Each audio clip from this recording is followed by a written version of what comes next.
ప్రశ్నిస్తున్నారు.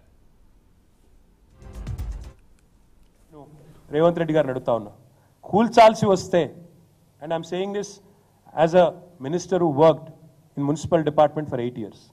8 ఏళ్ళు మున్సిపల్ మినిస్టర్గా నేను పనిచేస్తున్నాను. కూల్చాల్సి వస్తే మొదట కూల్చాల్సింది నాలాల మీద ఉన్న వాటిని కూల్చాలంటున్నారు కదా, ఫస్ట్ కూల్చాల్సింది హైడ్రా కమిషనర్ ఆఫీస్. బుద్ధ భవన్ ఏదైతే ఎక్కడైతే హైడ్రా కమిషనర్ కూర్చున్నాడో అదే FTL మీద ఉంది. అసలు FTL అంటారు సార్, నాలా మీద ఉంది. హుసేన్ సాగర్ పక్కనే ఉండే నాలా మీద బుద్ధ భవన్, దానిలోనే ఎలక్షన్ కమిషనర్ ఉంటాడు, యువతల దిక్కు వస్తే హైడ్రా కమిషనర్ ఉంటాడు, అలానే విమెన్స్ కమిషన్ ఉంది. ఫస్ట్ ఆ బిల్డింగ్ కొట్టాలి మీరు నిజంగానే కూల్చాల్సి వస్తే.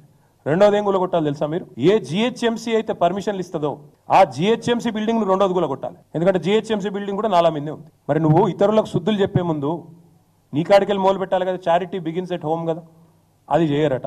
నాకు తెలిసి మరి ముఖ్యమంత్రి గారికి నా అవకాశం ఇస్తే మనం కొత్తగా కట్టుకున్న డాక్టర్ బాబాసాహెబ్ అంబేద్కర్ సెక్రటేరియట్, ఎందుకంటే ఆయన ఒక లక్ష్యం పెట్టుకున్నాడు, కేసీఆర్ ఆనవాళ్ళు లేకుండా చేయాలి. మరి సెక్రటేరియట్ని చూడగానే అందరు కేసీఆర్ గుర్తొస్తాడు. మరి ఆయనతో సంధిస్తే అది కూడా FTL అని ఆయన సెక్రటేరియట్ కూడా గొలగొడతాడేమో నా డౌట్.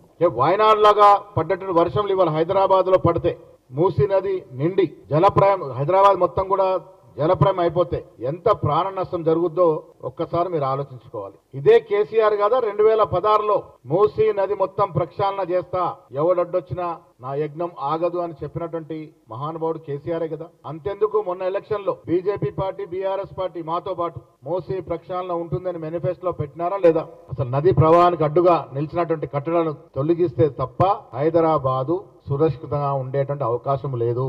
హైదరాబాద్ సురక్షితంగా ఉండాలి అంటే మూసీ నది పరిపూర్ణంగా ప్రక్షాళన జరగాల్సిన అవసరం ఉన్నది, తొలగింపులు తీయాల్సిన అవసరం ఉన్నది. తద్వారా హైదరాబాద్ సురక్షితంగా ఉండడమే కాకుండా కింద ఉన్న రంగారెడ్డి, నల్గొండ జిల్లా రైతులకు కూడా నీరందించే అవకాశం ఉన్నది. ఎక్కడ కూడా 1% బీదవాడికి అన్యాయం జరిగినా కాంగ్రెస్ పార్టీ వారికి అండగా ఉంటుంది, అవసరం మేరకు వారిని ఆదుకుంటుంది.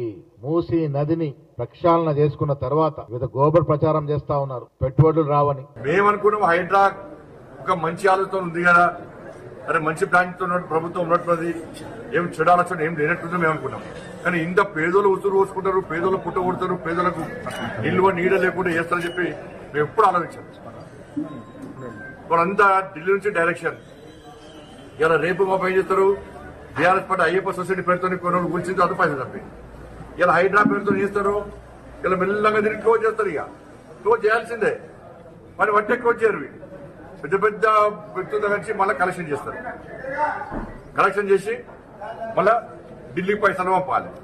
ఢిల్లీ పైసలు పంపాలంటే హైడ్రా అయినా వీళ్ళకి పెద్ద ఆయుధం, ఢిల్లీ పైసలు పంపడానికి. హైదరాబాద్ నగర ప్రతిష్టను పెంచడానికి కొన్ని లక్షల కోట్ల ఇన్వెస్ట్మెంట్లు హైదరాబాద్కు తీసుకొచ్చి లక్షల ఉద్యోగాల కల్పన చేయనీకే మూసీ రివర్ ఫ్రంట్ డెవలప్మెంట్ అనేది చాలా అద్భుతమైన చేయాల్సిన పని. అది గతంలో ప్రభుత్వాలు చేయలే. సీమాంధ్ర ప్రభుత్వం కావచ్చు, కేసీఆర్ పాలనలో ఉన్న 10 సంవత్సరాల BRS ప్రభుత్వం కావచ్చు. కానీ ఇప్పుడు అసలైన ప్రజల శ్రేయస్సు కోరే ప్రభుత్వం వచ్చింది కాబట్టి తెలంగాణ ప్రజల ఆకాంక్ష మేరకు మూసీ నదిని పునరుజ్జీవింపజేసే కార్యక్రమాన్ని మొదలుపెట్టినాం.